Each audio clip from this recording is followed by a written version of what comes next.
Hey everybody, it's Miss Lester coming back at you again with the fourth video installment of your written assignment workshop. Today we are going to talk about evidence and how to integrate evidence into your writing.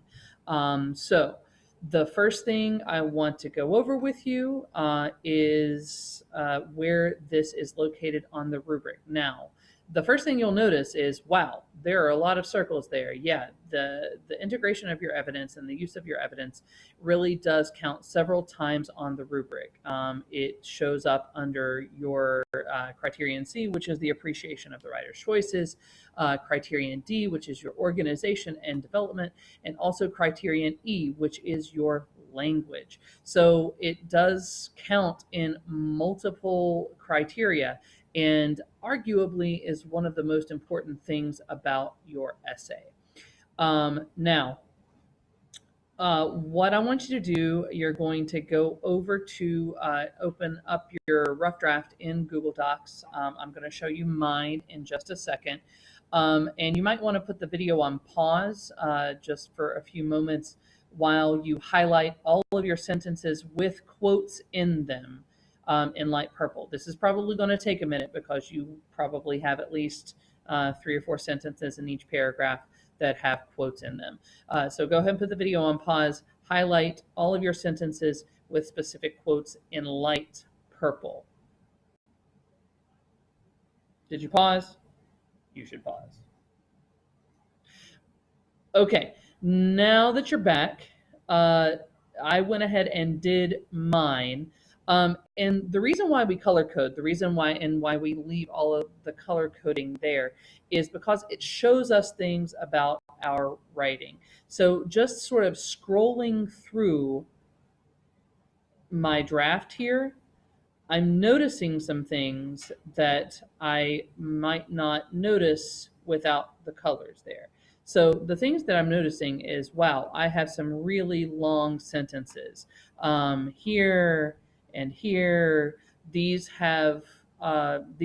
sentences have lots of clauses. It might be better to break them up, but I definitely am noticing that some of my sentences are longer than others. And that's not necessarily a bad thing, but something that I notice.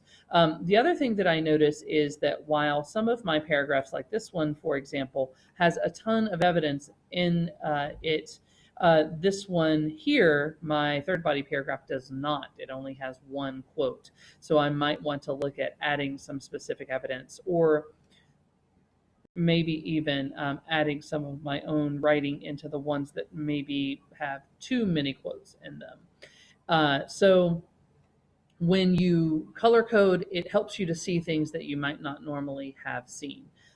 So that's kind of why we're doing that. By the end of tomorrow, almost everything in the essay, except for your own insights, will be highlighted. So it will easily help you see, like, to what extent is this my idea? How much of the author's idea am I just regurgitating? Okay, now let's go back to slides, and I want to show you what your quotes should look like, some things for you to think about. Okay, so here's your checklist, what you're looking for in using evidence. Is the quote as short as possible? Is it no more than 2 lines? Do you use the ICE method? That's why there's a picture of ICE here. So introduce, cite, explain. You should never start a sentence with a quote. You want to make sure that you are introducing and giving context for the quote. Does each quotation prove the topic sentence, connecting it to the main point of the paragraph? Is the quote integrated into your own writing, meaning that it doesn't begin the sentence itself? And is the quote in the first or last sentence of your paragraph? Remember, that should be your topic sentence and your transition. So if it's there, you need to move it because it should not be in the first or last sentence of the paragraph. Those should be your own individual ideas. Now, on the next slide, I give you 3 different examples of sections of body paragraphs that have quotes in them. And then I break them down to tell you the strengths and the weaknesses of each one. So, like just looking at the first one, when it says, when Arena enters the cage, she is transported into another world as though she is already released from the burden of being a danger to the people she loves, which reveals her conscious decision to sacrifice herself. The imagery of her strange, tragic, and yet excited expression and misty eyes demonstrates how her suicide is a form of relief from the fear that she will hurt someone she loves, because her expression shows her excitement about the panther killing her.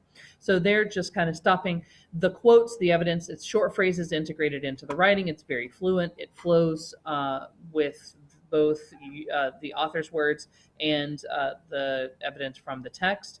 Different devices like imagery and fragmented sentences are discussed fluently, but here's a couple of the weaknesses. See how she's quoting after, or she's citing rather, after every single quote.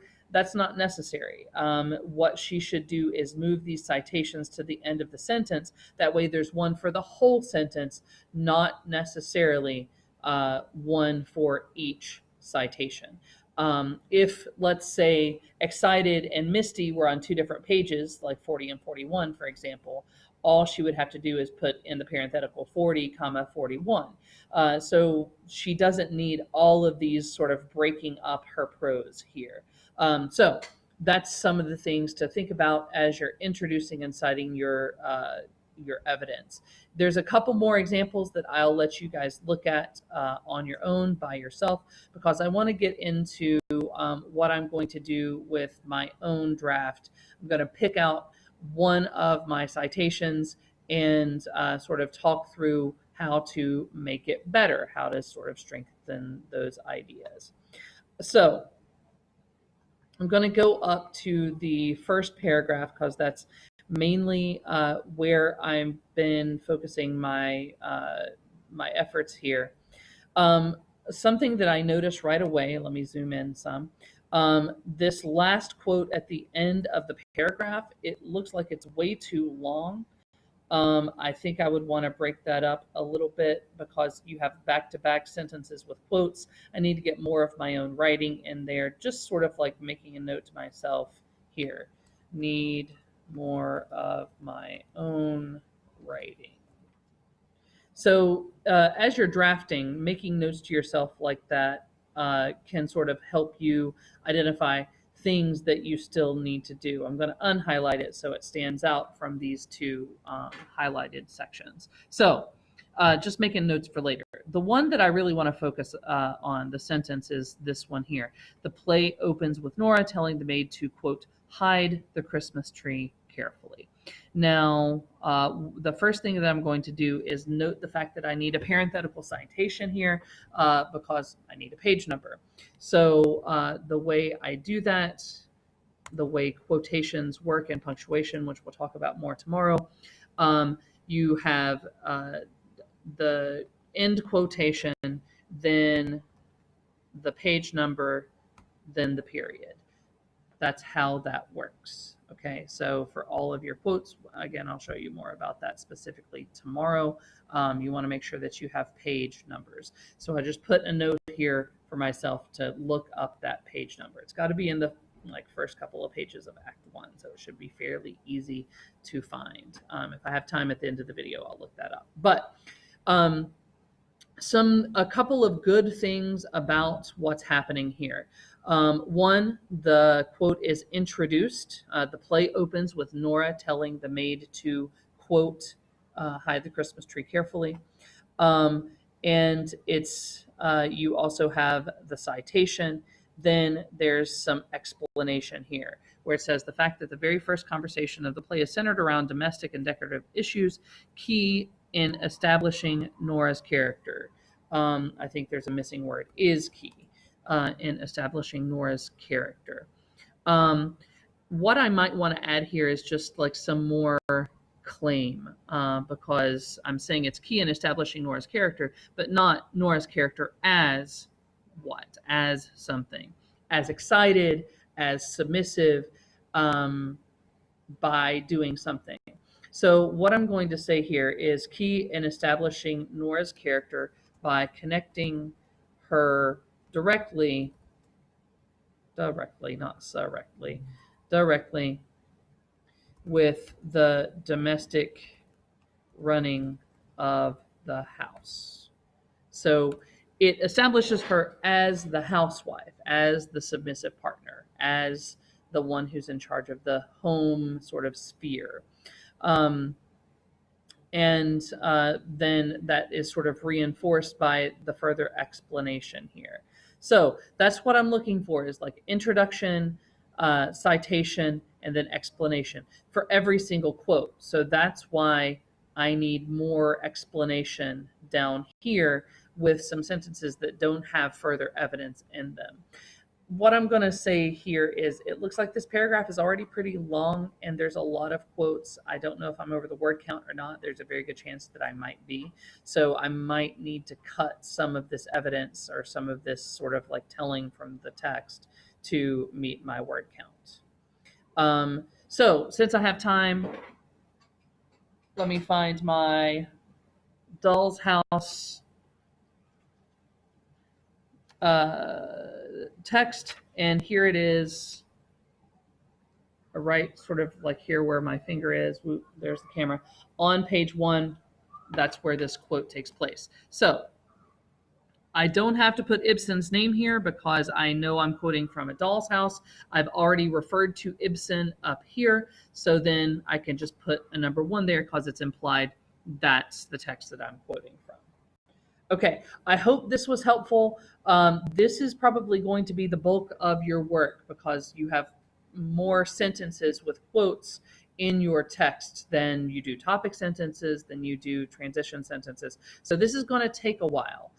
Make sure you sort of block out some time, both in class and at home, to look at every single sentence where you quote to make sure that you're doing ICE. Remember, introduce, cite, explain.